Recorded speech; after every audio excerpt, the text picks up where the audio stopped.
in. Okay, I'm gonna get rid of that. How's that? Does that look okay? Yes. All right. Well, I'm so happy to be here and thank you for asking me to speak on one of my favorite animals.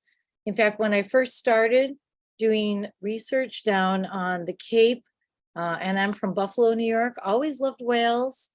Doesn't make any sense. I grew up on a farm milking cows. I think it was a past life or something. But when I came to New England and I started working for the Center for Coastal Studies and working aboard the Dolphin Fleet whale watching boats, it was the right whale that I was given as my species of focus. And so I was doing all the photo ID for the Center for Coastal Studies for right whales. And they're really close to my heart.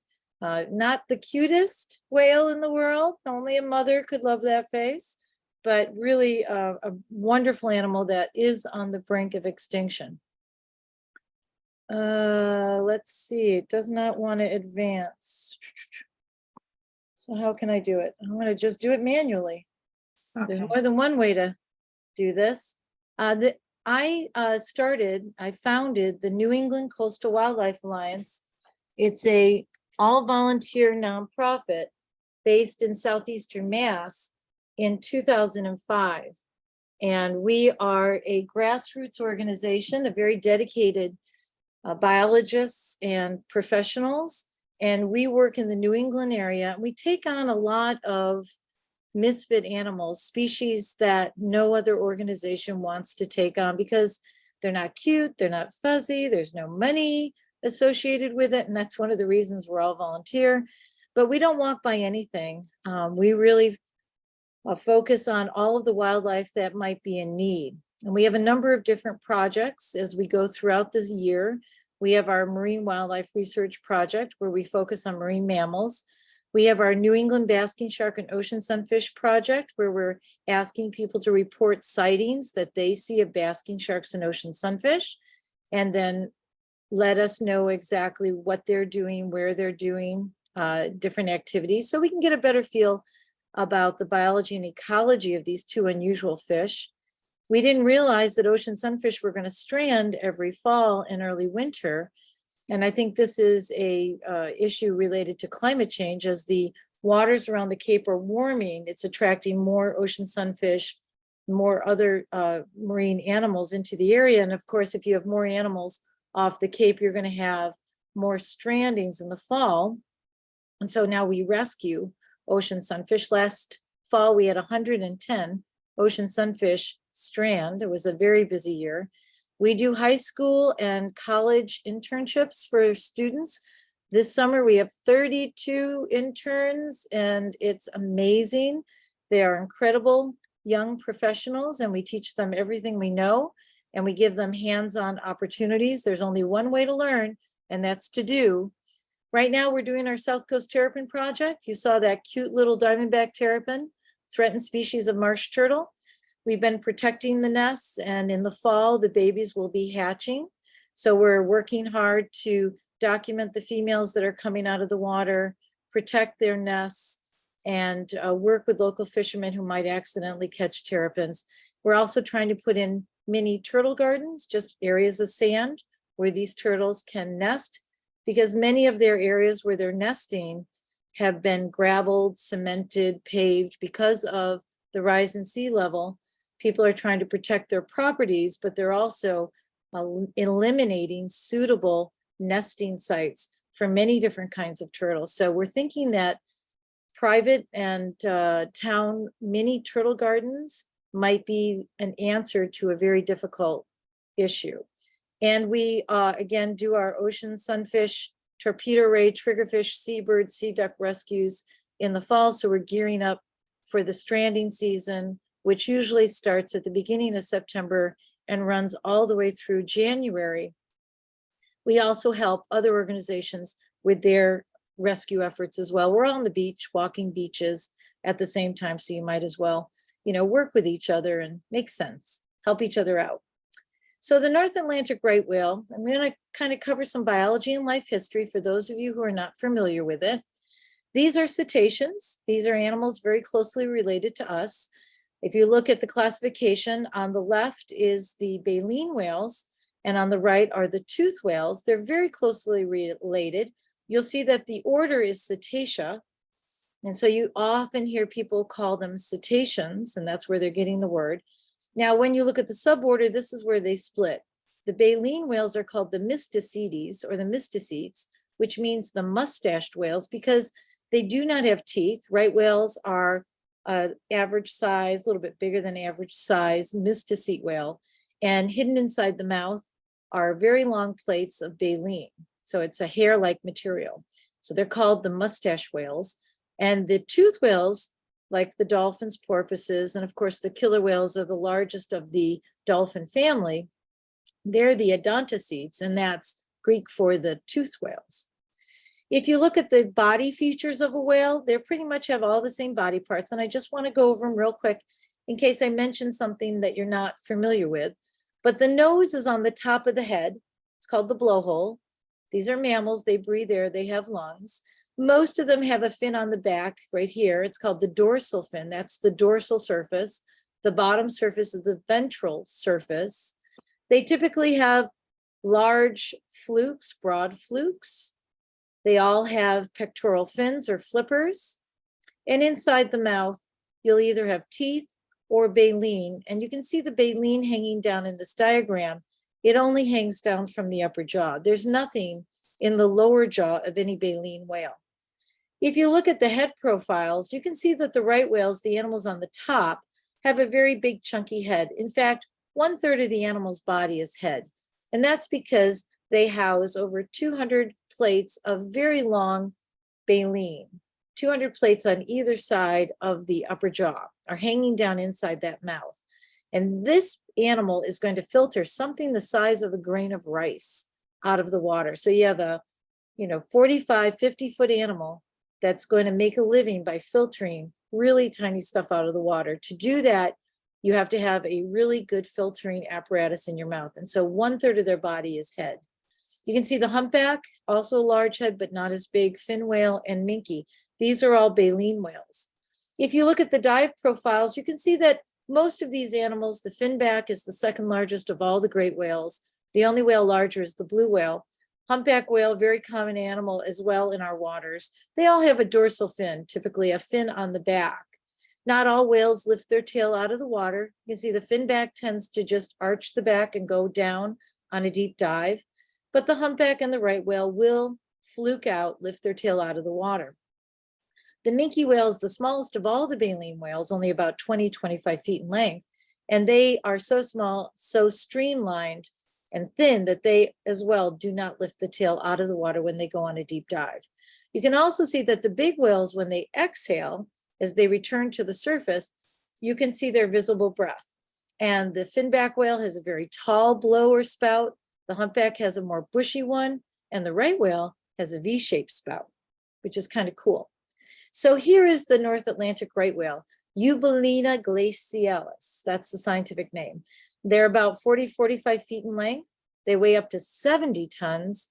They can live between 60 to 70 years, and they're listed as being critically endangered. Their numbers are so low. They receive a lot of protection, not just within the waters of the United States, but worldwide. There are two other species of right whales. One's the southern right whale and the North Pacific right whale. The southern right whale is doing better than all of the species of right whales. They're a little bit more isolated, not as much vessel traffic and not as much fishing activity, but they all numbers are all very low. In the little inset here, you can see a diver alongside a right whale, and it gives you a better feel for how big, how massive these animals are. But they really are gentle giants. They're just big, gentle giants. They have very specific characteristics. Right whales have a very specific body shape, very robust, very big, very fat. They do not have a dorsal fin. You can see there's no fin coming off the back. So that's a key feature to identify a right whale. They have black on the upper body, typically white belly patches. And on the head, they have these callosities, typically on the upper part of the head and on the lower jaw and around the eye. They typically are only found in the head region. And we'll talk more about the callosities what creates this amazing individual pattern and how we actually tap into that pattern to identify individuals. And of course, that V-shaped spout. Here you can see a right whale coming right towards the boat. Here's a picture I took. You can see the bonnet, that top piece right here is the whale's coming right towards you, mouth open as it's filter feeding, but look at that beautiful V-shaped spout. And they're big. God, they're gorgeous. This is a underwater photograph of a National Geographic photographer, Brian Scarry, who was interacting with a southern right whale and actually had an interesting interaction with this animal.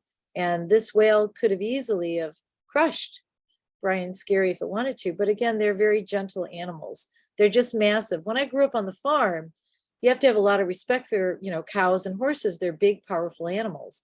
They don't mean to do you any harm, but you have to just, understand what you're dealing with and just watch yourself around them.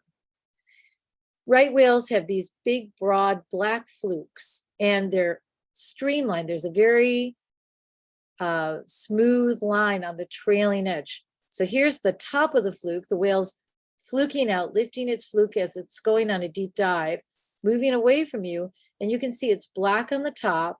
And here's the whale as the flukes have come up and the whale's going down, black on the bottom. So there's not a lot of information there for photo identification for individual whales, but you can tell it's a right whale because it is very black and the trailing edge is not scalloped, it's smooth.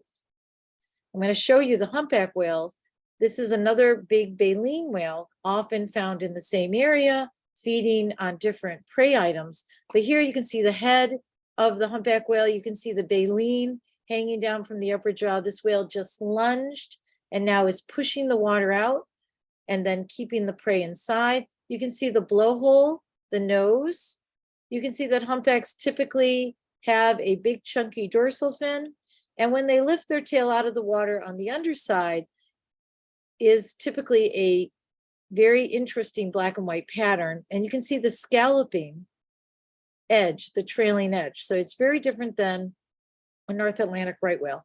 There are some humpbacks that have all black tails, but it's that scalloping pattern on the trailing edge that's going to help you identify a right whale from a humpback.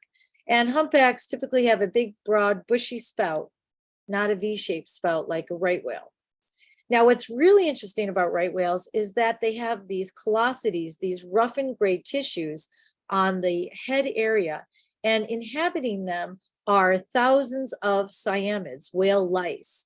And because the whale lice are lighter in color than the whale, they typically are white or cream colored, it really makes that gray roughened tissue stand out. Now, the association between the cyamids and the right whales are really, it's no big deal. I mean, it's the cyamids are not hurting the animal. They're just getting transported to productive waters. But they do move around, but they do stay only in these specific areas. And so as you can see on the inset on the bottom right, this is one of the drawings that researchers use to identify individual right whales. No other right whale has callosities in this formation. And so even though the cyamids will move around, they will only stay on that roughened tissue. And so it maintains that unique pattern.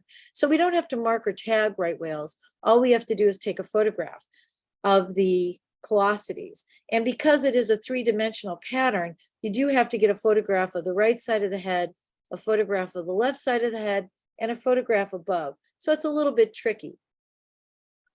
The New England Aquarium maintains the right whale catalog. They have over 2 million photographs of right whales. Over 650 contributors have provided photographs and sighting data, and they've been collecting this information since 1935.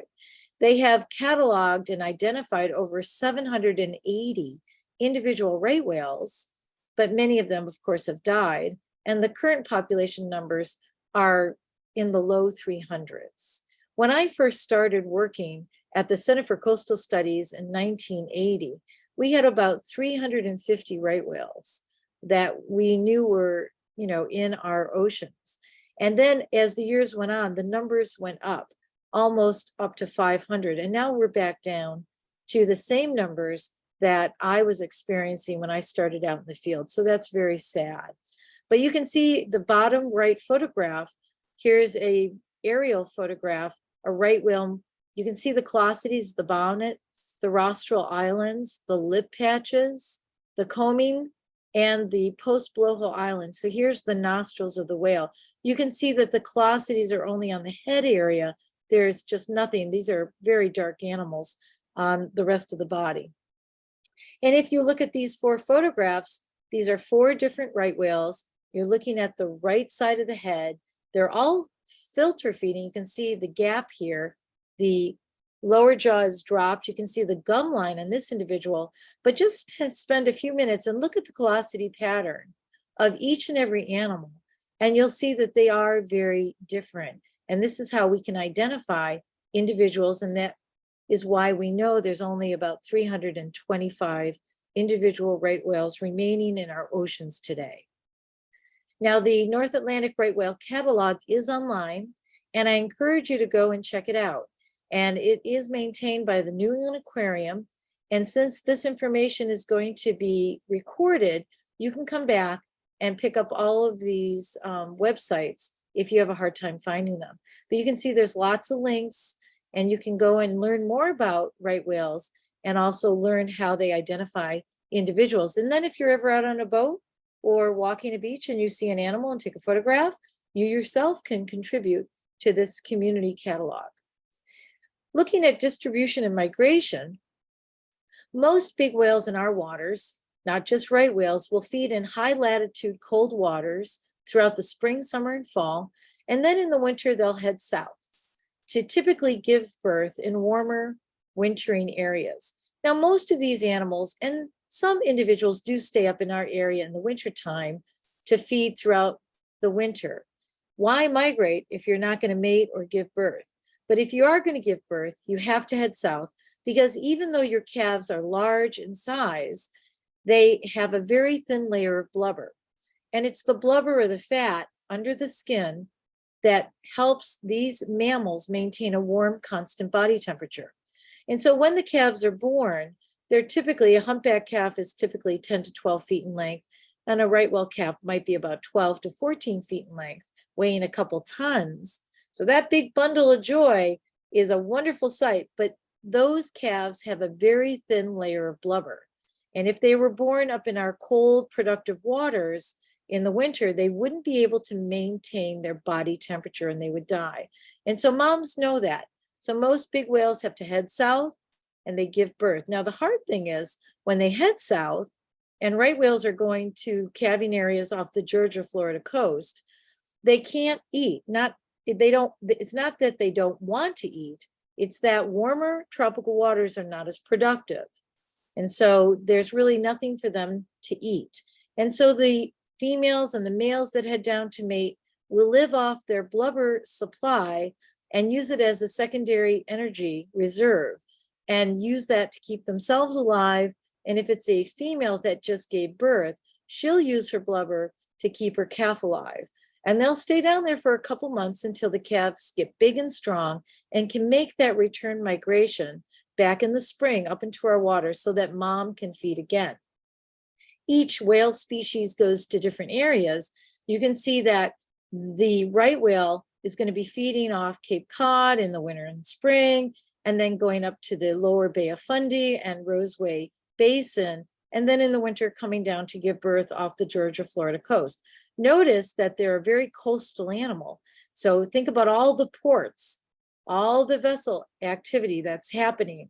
And these animals are trying to not get hit by all of the traffic.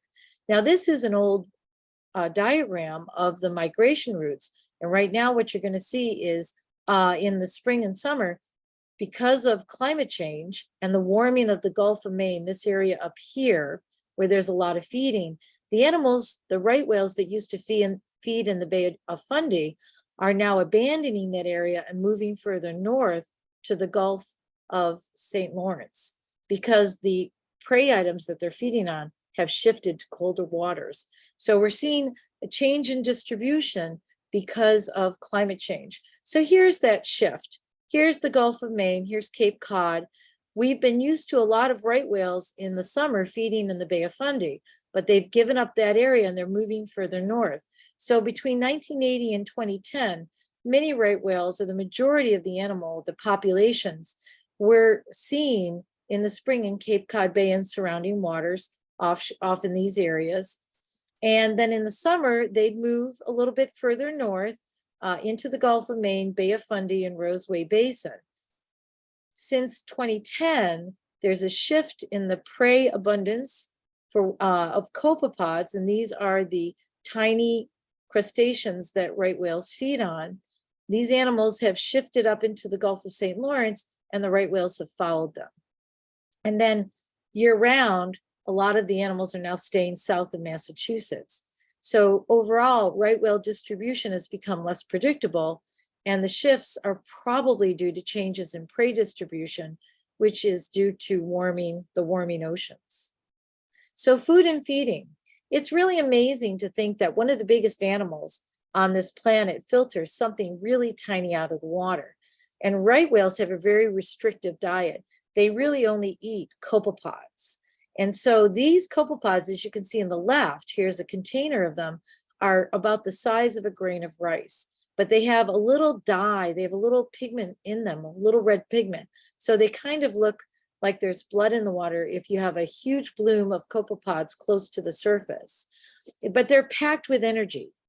And right whales eat about 1 ton to 2 tons of these copepods daily to gain enough energy to survive throughout the year. If you can eat close to the base of the food chain, it makes a lot of sense because you get a lot of energy per volume of what you're eating. If you're a big animal, you really want to try to eat close to the base of the food chain. If you eat a fish that ate a smaller fish, that ate a smaller fish that ate zooplankton, animal-like plankton that ate phytoplankton, you lose energy in the transfer every time you go from one prey item to the next. So if you can get rid of the middle guys, and if you have something in your mouth that can filter this tiny stuff out of the water, then you actually can do much better. And that's what a lot of baleen whales do. They're big, they're massive, but most of them are filtering very small things out of the water. So how do they do it? Right whales have these long plates called baleen, and the plates are made out of a hair-like material, keratin. It's the same protein that makes up your hair and fingernails. It only hangs down from the upper jaw, and one plate hangs down behind the other from the upper jaw like the teeth of a comb. And the hairs are cemented together to create each individual plate. And for right whales, the plates can be over 8 feet long. But the hairs fringe out only on the inside of the mouth, and it creates a very thick, hairy mat. So here's the right side of a right whale. The mouth is open. You can see the gum line. Here are those 200 to 270 plates hanging down from the right side. You can see the plates, but you can't see the hairs because the filtering apparatus is on the inside. There's many different techniques baleen whales can use to filter their food out of the water. If you're a skin feeder like a right whale, you're just going to keep your mouth open, slowly move through the plankton patch. Water and plankton come into the mouth. The water can move through the individual plates, the slats, move through the hairs and move out of the mouth, but the copepods get stuck on the very finely fringed inner plates. Once they have enough built up, they close the mouth, push the rest of the water out. This is a mammal. It cannot process salt water, just like we cannot. They get all of their water demands from the tissues of the copepods. But once they have most of the water out of the mouth, they'll swallow the copepods. Just incredible. And when you see them, you'll just see typically the rostrum, the head of the animal come out of the water. Now you're seeing the left side. You can see the mouth is open. Here's the bonnet, the tip of the rostrum. Here are the copepods. The rest of the body is here. And here you can see the mouth wide open and the baleen plates. Mouth open. You can see the upper jaw has been dropped. Same for this individual. It's really incredible to see. Now here's a video. One of my interns took this video. The whale's coming right towards you. You can see the bonnet. You can see the mouth wide open. You can see the very large tongue. You can see water piling into the mouth, moving through the hairs of the baleen plates and out. And you can't see the copepods building up on the inside, but it's an incredible view. And the whale will just continue to move slowly through the copepod bloom with its mouth open until it builds up enough copepods in the mouth. Then it'll close the mouth, push the remaining water out. Sometimes they jerk their head up like they're trying to swallow, and then swallow, open the mouth again, and keep filter feeding. This is called skim feeding. Look at that big tongue. Look at the baleen plates. Look at the water streaming out of those plates. Just incredible video. You can see the whale could care less about the boat. The boat's just holding position. They really can't move. There are guidelines for watching different types of whales, and because this is the most endangered, you have to stay at least 500 yards away. But if you've got a whale that close, you really can't move because you might actually hurt the animal. So you wait for the animal to pass. What's really interesting is that we have two big animals in our waters off the Cape that filter copepods, and mainly just copepods, out of the water. We saw the right whale filter feeding. There's also the basking shark, second largest of all the great sharks. The only shark larger is the whale shark, also a filter feeder. But the basking shark filters copepods out of the water, just like the right whale. And I want to just show you right here. Here's a right whale under the water filter feeding. This is why right whales are very difficult to see at times. They are filter feeding at whatever level the copepod bloom is located. Doesn't have to be at the surface, can be at any level in the water column. And it's very hard to see this animal. Very easy for a boat to actually run this animal over and not even realize that there was a 40-foot, 70-ton animal there. But I just want to go back to this photograph. I mean, I just love this idea. You have a big fish, 40-foot fish, the basking shark, and you have a big mammal. You have a, 45, 50-foot right whale, both filter feeding on the same very tiny organism.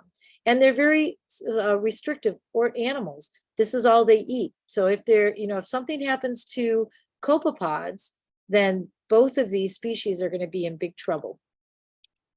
So there's a lot of research going on. I don't want to talk about a lot of research, but I do want to talk about one type of research, which I find quite amazing because I'm a dog lover and a dog owner my whole life, and cats.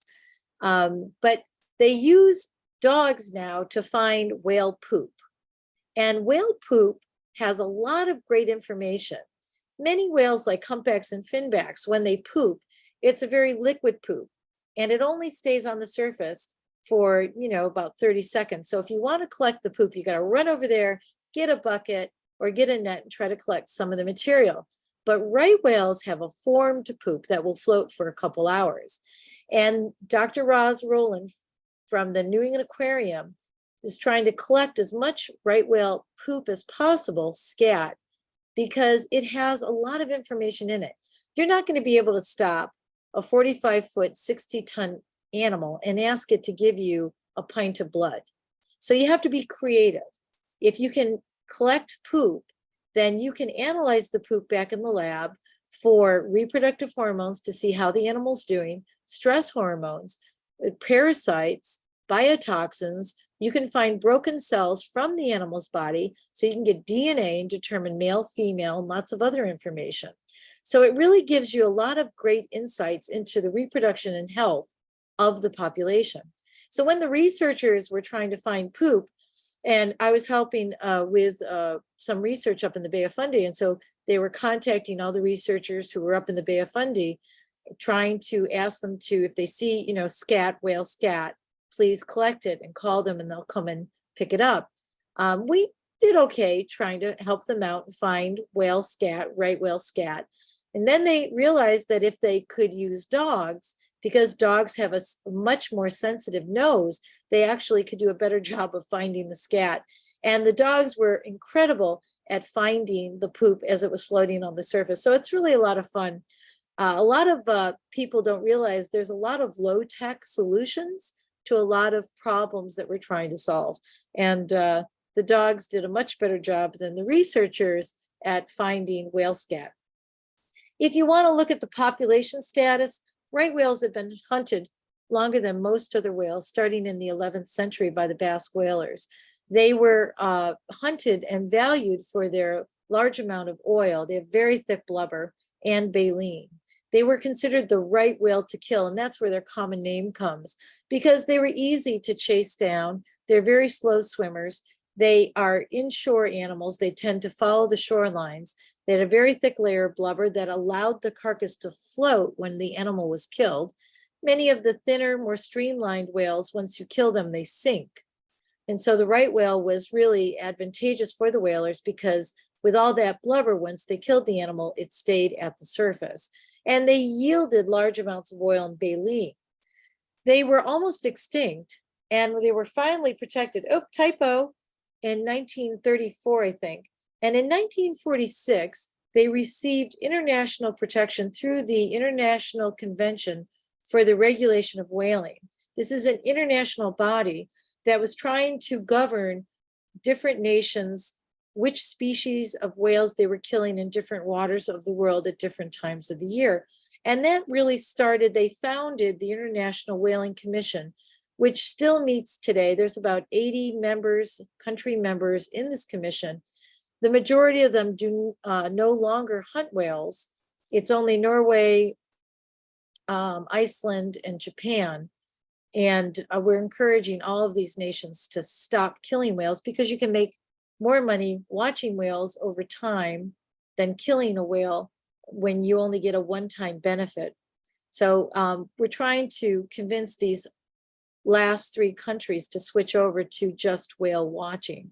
And whale watching is one of the fastest growing ecotourisms in the world. It's occurring in over 86 countries and territories. And it's a huge win-win, not just for the companies that offer whale watching, but for the communities, because a lot of people are going to bring money in as they buy food or they stay overnight or they buy their bling and their trinkets and their merchandise. So it really is the way to go for lots of different reasons. You can see on the bottom the population status in 2007 in terms of the calves born annually. You can see that we had a big peak after 2007, but the numbers have been going down. And then numbers were going up again and now down again. You can see the numbers of deaths. There's some unusual mortality events. That's where large numbers of animals are killed. And this line right here is showing you the overall population numbers of adults and calves and how it's really plummeting all the way down to 2020. And here's that same diagram. You can see in 2018, there were no calves born to the population.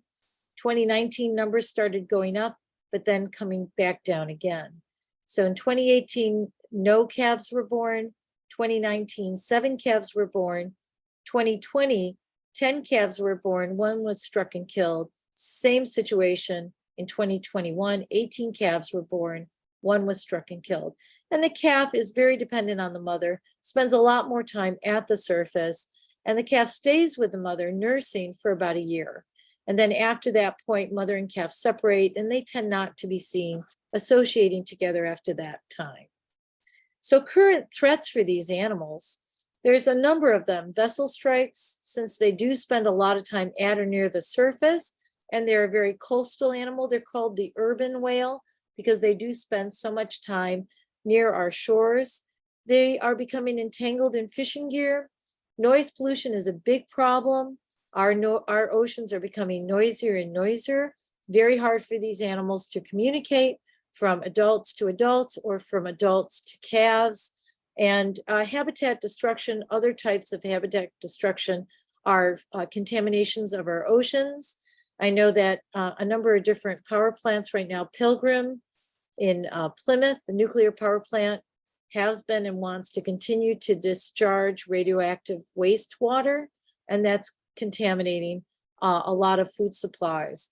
And issues related to climate change, warming oceans, change in prey distribution and abundance, and many other issues, shift in currents, lots of things are happening because of the impacts of climate change. Entanglements More than 86% of all right whales that remain in our oceans today have been entangled at least once in their lifetime. And some individuals have been entangled up to 9 times.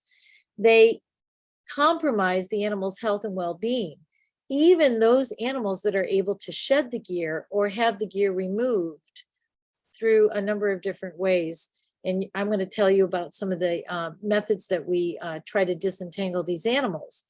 But entanglements are now one of the leading causes of serious injury and mortality to the species. The paper on the right, the abstract, is very interesting because it shows that even though those right whales that have been disentangled or have shed the gear themselves suffer health consequences and typically are not healthy even after the gear is removed because of the stress of the whole situation, and many die young. So it's really sad. Now, the Center for Coastal Studies in Provincetown disentangles right whales and other free-swimming whales. They also disentangle seals, sea turtles, and they even disentangled a ocean sunfish, which is an animal that I rescue for us, and it was entangled in lobster gear. So it was the only ocean sunfish that we knew of that had been caught in the ropes of lobster gear. So the Center for Coastal Studies uses fast-moving boats, long poles with hooked knives. It's very dangerous work. This is a very powerful animal, has no idea you're trying to help it, is stressed, is carrying gear, towing gear behind it. That gear might be cutting into its skin and bones, causing infections. It might be dragging hundreds of pounds of line and trap behind it. But it's really important to have this expertise on the water. What's really amazing that a lot of people don't realize is that it was Charlie Mayo, Stormy Mayo's father, that really taught us how to disentangle these free swimming whales. Charlie Mayo was an incredible fisherman. He was one of the best tuna fishermen, bluefin tuna, giant bluefin tuna in or off the Cape. And when he was 80-something years old, he was our captain on our small lobster boat that we used for a research vessel. And Charlie would be driving the boat as we were trying to do our research and taking us here and there, wherever we needed to go. And Charlie is the one that helped us figure out how to disentangle a free swimming whale using the same techniques that whalers once used to kill whales. And so Charlie, as a young man, had killed whales, pilot whales, when he was young. And so he realized that if you have a whale that's entangled in gear, you want to basically add more gear to the whale, like they do with tuna. You want to add the big orange buoys to try to tire the whale out. A tired whale is a more workable whale, and it'll give you more opportunities to cut the material. And so in 1985, when we were offshore on Thanksgiving Day with Charlie, we came upon Ibis. Ibis is a female humpback whale. She had been entangled in fishing gear, gill net gear, for a few months. We thought she was dead, and we found her off of Truro in Cape Cod Bay. Charlie sent his son Stormy Mayo and Dave Matilla back to the Center for Coastal Studies to get grappling hooks, to get big tuna balls, and we worked with her all afternoon. And we used those techniques that Charlie had learned as a young man to kill whales and to kill tuna. We used those same techniques to basically get all the gear off of her. And that's me when I was young, when I was very young, in my 20s, holding up some of the gill net that we had removed from Ibis before she swam away. And you can see that the gill net was still fishing. And so the net was around her flukes, her flippers, and around her mouth. She had been starving. She couldn't eat. She was having a hard time moving. So it was really important that we did that on that particular day. It was a really wonderful Thanksgiving Day. And so now the Center for Coastal Studies takes this information that Charlie Mayo has provided us and now uses it not just for their rescues, but goes all over the world to train other groups how to disentangle free swimming whales and other marine animals. And so you should check out the Center for Coastal Studies Rescue and Disentanglement Network. It's really incredible work. They don't always get the gear off the animal, but it really is important to have, again, that expertise offshore. And here are all the different organizations that are now trained up and down the East Coast to disentangle these animals. There are a lot of dangers when you're trying to disentangle a 45-foot, 70-ton animal. And we never had a fatality except for in 2017, a Canadian fisherman named Joe Howlett, who was 59 years old, had just disentangled a right whale, a 6-year-old male right whale. And they had just gotten all the gear off the animal. And all of a sudden, a freak accident happened, and the whale just flipped and hit Joe and killed him. And Joe was still on the boat. And it was really a very sad day. This man had rescued over 24 whales in 15 years and was teaching other fishermen and researchers how to do this work. So it was very, very sad. So it is dangerous work. If you get the boat, if you get your hand, if you get any gear caught in the gear that's around or being dragged behind the whale, you're going to go down with the gear. You can see that they wear helmets now. They wear cameras. They use a lot of GoPros to try to see how the gear is wrapping around the animal, because they have to cut the gear strategically and try to get the gear off before the animal continues to move or take a deep dive. Now, there's a lot of also issues with entanglements in fixed gear. Fixed gear, there's many different types of fish fixed gear, but it could be lobster traps, crab traps, gill nets. Now, in the old days, we used to use natural fibers like manila, sisal, and hemp. And if the whale got entangled in it, at least the animal had a chance if it could reach the surface to breathe, drag the gear with it. Perhaps that material would break down, biodegrade, and the animal could shed the gear. But now all of our material is made of plastic. And so if the animal can't shed the gear, and if we can't disentangle it, the animal's in big trouble. And so it's either made out of monofilament, fishing line, polypropylene, or polyethylene.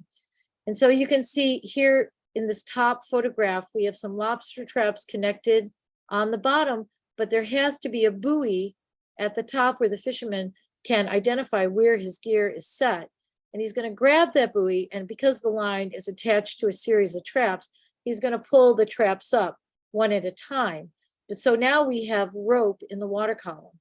And this is how animals become entangled, not just right whales, but humpbacks, sea turtles, seals, and ocean sunfish. Once they become entangled, they either get stuck in that area or they're going to have to drag all of that material behind them. And these traps are heavy. And sometimes you can have 50, 100 traps on a single string for the fishermen. There is a lot of work being now focused on on-demand or ropeless gear, which in theory sounds wonderful. So the idea is you have your traps on the ocean floor, and there's a couple different methods that you could use. You could do a pop-up buoy, you could do an inflatable lift bag, the center one, or on the right, you could do a buoyant spool. And what's happening in all three options is that instead of having a traditional line going down through the whole water column to the first trap, the line is spooled up, or you have a float. Something is going to either release a line and a buoy on demand, or inflate a bag, a lift bag, and pull the first trap up. And what the fisherman has to do is they have to have a sound device on the boat, and they ping a receptor down on the trap, and that releases the mechanism for one of these three on-demand mechanisms. And either the trap comes up or a line comes up, and the fisherman can then pull in their string of lobster traps. Now, this is great because it reduces not all of the line. You still have line on the bottom, and a lot of whales will feed right along the bottom, but it reduces that vertical line in the water. The problem is that the technology is new. It's very expensive. The fishermen cannot afford to switch out all their gear to do this. And it really is hard. It's very cumbersome. And, on a calm day, great. It's great to, use this gear. But on a rough day, when you have a lot of motion on the ocean, it's going to be hard to deploy this gear. Plus, you can't see where the gear is now. You know where the gear is when you have your buoys on the surface. But now if you have on-demand or ropeless gear, you can't see it. And so you could have a dragger go right through this area and drag and destroy all of their gear. Somebody else, another lobsterman, could set gear down, run on top of their gear. It could become a really messy situation. And so there's a lot of things that have to get worked out before this kind of technology is going to be actually effective and easy to use for the fishermen. There's a lot of other types of mitigation that are going on to try to protect right whales, because right whales, migrate, and there are 3 species of right whales. There are lots of international treaties and types of resolutions and bans. And so in 1935, they were protected from hunting by the League of Nations resolution. In 1949, the International Whaling Commission banned all commercial harvest of right whales. And in the US waters, they're listed as endangered throughout their range. And really the 2 big pieces of legislation that have really done a huge, or had a huge impact on lots of different marine animals are the Marine Mammal Protection Act of 1972 and the Endangered Species Act of 1973. People back in Congress in that era had foresight that if you wanted to have these amazing animals around with us for future generations, we had to think ahead. We had to think big, and we had to protect them. And so the Marine Mammal Protection Act prohibits any take of a marine mammal. And that doesn't mean just killing. It could be harassing, hunting, capturing, or collecting. And it's illegal to import or export any of their products without permits and authorization. And the Endangered Species Act expands that not to just marine mammals, but to all organisms that might be threatened or endangered, and to their ecosystems. Because if you can't protect the ecosystems, then the organisms won't survive. It's a package deal. So we have critical habitat designations, both in the US and Canada. So areas where these animals can be found during different times of the year are listed as designated habitats, critical habitats. And that's a tool that managers and conservationists, whether they're state or federal, can use, and it can protect areas specific to an animal's needs. We also have mandatory right whale shipping reporting systems, where large vessels that are over 300 tons have to report in when they see a right whale, whether it's an adult or a juvenile, whether it's feeding or just moving through the area. And that gives managers a lot of information, and it also will trigger some of these critical habitats and shutdowns of those areas. These seasonal management areas can be used to control ship movements, the speed of ships, the direction and the paths that they take. And it's a tool that can help reduce the threat of ship strikes. It can reduce deaths of whales, especially right whales, and serious injuries. And what happens is, if they trigger any of these seasonal management areas, they can require that ships of a certain size reduce speeds to 10 knots and post a lookout. Now, typically these are large commercial ships, but they really should trigger and reduce the speeds of any size ship, any vessel, whether it's 20 feet in length or 300 feet in length, can actually harm or cause serious injury or death to an animal. When a boat and a whale collide, it's typically the whale that comes out on the short end of the stick. We also have a sighting advisory system where we have flights, commercial airplane flights, where we have trained NOAA personnel, and they're doing these surveys and they're looking for right whales, and they send out these reports. As you see on the bottom right, this was a July 23rd report. They show you the path, the survey path. They show you right whales, humpbacks, and finback whales that were sighted. And this is giving us a lot of information. And we're learning that right whales don't just go to Cape Cod Bay or the Gulf of Maine. They go to many different areas at different times of the year. And so it's really important to have this information. It's hard to protect an animal if you don't know which habitats and resources they're using at different times of the year. Now, there was an interesting thing that happened. The Neptune liquid natural gas LNG ports. This company wanted to put an LNG port off the coast of Massachusetts, off of Boston, about 20 miles. They didn't want to bring in the large LNG tankers into Boston Harbor because it would be a very dangerous thing to do. And so what they did is they wanted to put a pipeline with a place where the boats could tie up and connect to the pipeline offshore. They thought that would be a safer thing, especially for national defense. And so here you can see Stellwagen Bank. It's a very large underwater plateau. This triangular border is the Stellwagen Bank National Marine Sanctuary, which we're going to talk about a little bit later. Here's Provincetown. In order to have this project go through, they were required to put listening buoys, or to pay for listening buoys through the shipping channels in and out of Boston. And so the shipping channels in and out of Boston Harbor cut right through Stellwagen Bank, and the area that you see bordered there by the white rectangular area is a National Marine Sanctuary. And so it's, you have large commercial vessels coming in and out of an area that is very important for many different species of whales, dolphins, porpoises, and other marine wildlife. And it gets a little tricky. So things can go wrong.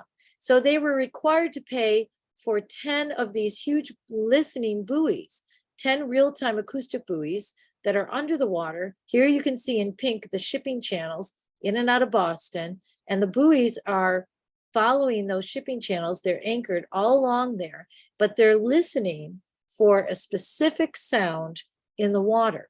They're listening for the upsweep call of a North Atlantic right whale. And so the buoys are listening 24/7. They have software on board that are sorting through all the sounds they're hearing, looking to match only a specific acoustic sound, and that's an upsweep of a right whale. And right whales and other whales make lots of different sounds. They're very acoustic animals. Sound travels 10 times faster in the ocean than it does on land, so it makes a lot of sense to use it. But if one of these buoys, as you can see on the right, are triggered, then a warning system goes out to any boats in the area, large vessels transiting Boston, and asking them to slow down and to post a lookout. So here is the call. It's an upsweep. It's whoop. And this is the Lab of Ornithology. You can go to their website, and I'm going to play the upsweep call of a right whale. So that's a upsweep call that the right whale is making to connect with another whale. And now I'm going to play vessel noise. This is what these animals have to deal with on a regular basis, especially when they're going through the shipping channels. So it's very hard for them to communicate with one another, especially mothers and calves. So it's a really important thing. Vessel strikes are really a big problem. The animals are feeding, they're resting at the surface, they're feeding their calf, they're socializing. They can't keep track of where all the boats are, where they're moving, but ship strikes are a significant threat to right whales and other marine wildlife. They account for over 50% of all known deaths since 1970. And every year between 1 and 3 whales die because of serious injuries caused by vessel collisions. In 2003, Dr. Mo Brown worked with the Canadian government and the IMO, the International Maritime Organization, and Transport Canada to shift the shipping lanes in the Bay of Fundy into different areas and around right whale concentrations. And everyone worked together. It was a huge, amazing achievement. And it was basically going to save these animals because you now move the boats away from congregations of whales. In 2007, Massachusetts did something similar. We worked with the IMO and the commercial shipping companies to shift and to tighten up the shipping channels in and out of Boston Harbor, cutting through Stellwagen Bank. And by doing so, it would reduce the risk of ship strikes to right whales by 58% and to all baleen whales, regardless of the species, by 81%. Now here's Stellwagen Bank, and here again the boundaries of the Stellwagen Bank National Marine Sanctuary.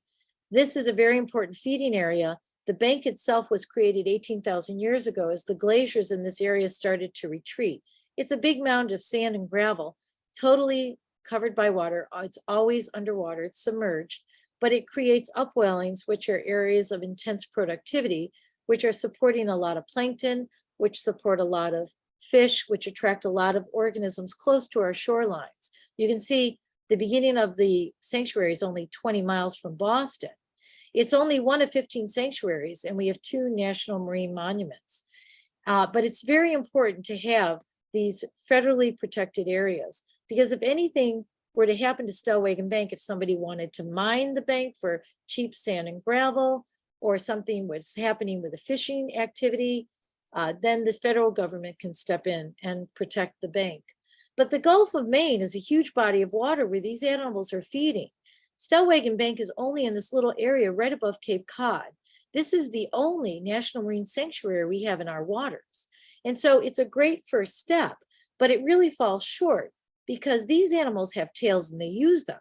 And they'll, if they have a lot of copepods up in Jeffrey's Ledge, then the right whales are going to move in that area, out of that federally protected area. And they might even go up to the Nova Scotian shelf and go into the Gulf of St. Lawrence. So these are migratory animals moving from feeding areas to breeding and calving areas to mating areas. So it's a great first start, but it really doesn't make a lot of sense. We do have the creation recently in 2016 of a National Marine Monument, and that is the Northeast Canyons and Seamounts Marine National Monuments, a bit south and east on the edge of Georges Bank. But again, very small areas are now receiving protection. Great, but we need to do more. So what can you do? I always like to end my talks because it can get a little depressing when you talk about climate change and all of the things that are happening. And that's why I founded NECWA in 2005. I really, instead of working myself up into a frenzy, I have an organization that's trying to make a positive difference. And each and every one of us can make a positive difference by taking little steps and big steps. And it becomes overwhelming because you feel like, my actions won't make a difference. But what you do can make a huge difference. There's power in the people. And as people watch what you do, what you buy, what you eat, where you go, how you vacation, what you talk about, what you're engaged in, that can really spread and has a much bigger impact within the community. So you can learn more about right whales and you can do something about it. I do a lot of programs. I do about 60, 70 programs a year. And for a lot of the young kids that I work with, they're really excited. I love polar bears. They're so cute. And I've become so skeptical. I'm like, that's great. I'm so great. You love polar bears. But now let's do something about it, because if we don't do something about it, the only place you're going to see a polar bear is in a zoo or an aquarium. So, you can love them. You can think they're gorgeous and interesting, but now we have to be engaged. We have to do something. So you can support legislation that protects right whales in their habitats, that reduces the threat of vessel collisions. You can support research and development, R&D, into on-demand fishing and quieter and cleaner oceans. You can support efforts to reduce impacts of climate change. The oceans are a great CO2 sink. They're trying, they're not really physically trying, but they are sucking up a lot of the CO2 that we're releasing into the atmosphere. But there's only so much they can do. We are at that tipping point, and we really have to take this seriously and start making big changes in our lives. And you can support organizations that are working to better understand, protect, and rescue them, like the New England Aquarium and the Center for Coastal Studies, and areas that, museums and other places. Sierra Club, fabulous organization. These are organizations that need your membership, need your engagement, need your involvement, as does my organization. So think about volunteering your time, your energy, writing letters, signing up for activities or talks like this that you might be interested in. And I want to thank you for joining me and asking me to come to talk about right whales. I hope you enjoyed it, and I hope that you will check out my organization. We are, again, a very small grassroots organization. We need funding in order to buy the equipment and supplies that we use to rescue and study these animals and to work with our interns. So if you are interested in that kind of work, please check us out online. So thank you very much. I hope you enjoyed it, and I'm going to stop sharing in case you have any questions. All right, and now I would like to say on behalf of the Sierra Club Plant-Based Planet team, Krill, thank you so much for a very informative, thorough, interesting, fascinating talk, very inspiring. And I will be sending out a follow-up email to everybody. I always send a thank you after every presentation, which includes some information. First, a link to NECWA, the New England Coastal Wildlife Alliance, if you would like to learn more about the work they do. Second, 3 plant-based lobster substitute recipes, because as the Plant-Based Planet team, I will mention, our mission is to encourage people to reduce or eliminate meat consumption and eat plant-based foods to lower the carbon footprint and the stress on the planet, because meat, dairy, egg, and fish production does use a lot of energy and resources. So we encourage people to reduce or eliminate, and that's why I included, there are 3 plant-based lobster substitute recipes, and then an RSVP link for our monthly plant-based cooking demonstration. It's going to be on August 20th at 7 p.m. Eastern Standard Time. It's free and open to the public, so please feel free to sign up if you'd like. And then finally, I have included a link to our previous presentation, which we had back in April. Erin Carey of the North Carolina Sierra Club chapter gave a talk on the environmental impact of hog farms in North Carolina. These are the huge ones that have thousands of animals, and their impact on communities of color in that state. So, please feel free to watch that video and pass it on. And then it normally takes us a few days to develop a video. But once we do have a video of this presentation, I will send it to you, and please pass it on to your social media networks, because we do want people to know about this. And now I am going to open this up to questions. So if you do have a question, let's see. Please, let's see, this is I'd say raise your hand first with the icon, and down at the bottom by reactions, and then feel free to ask. Okay, Catherine, please go ahead. Ask Krill. Krill, you're on mute. Hello. First of all, that was a really great talk. Thank you very much. I was just kind of curious, you had some information about how many calves are born every year, and then you also had some information about strikes in the year. How do you find that information? How do you know when these whales are struck? Well, you don't always know, because sometimes the bodies will sink and you will never, have access to that carcass, but quite often the bodies float.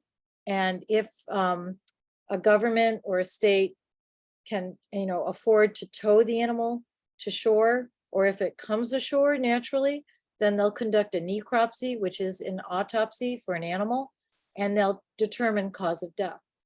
And so there's a lot of research being conducted. A lot of states, a lot of governments are, doing aerial surveys. They're doing ship-based surveys. They're documenting individual whales that are seen.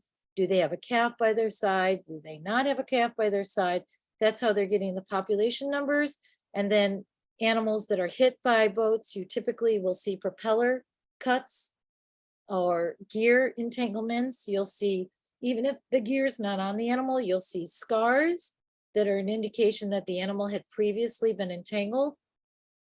And so all of that research is combined together, and researchers are working together and sharing that information and coming up with those numbers.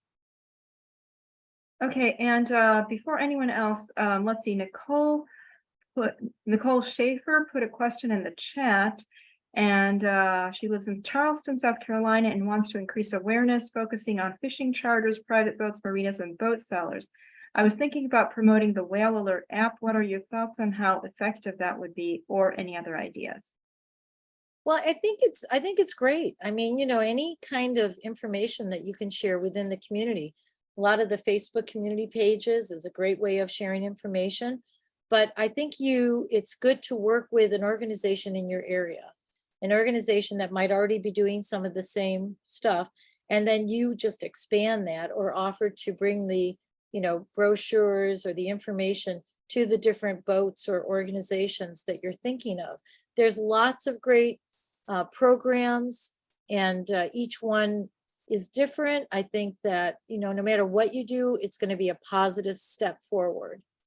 But I think if you can team up with an organization that's already doing something similar, I think you'll have a bigger impact. Okay.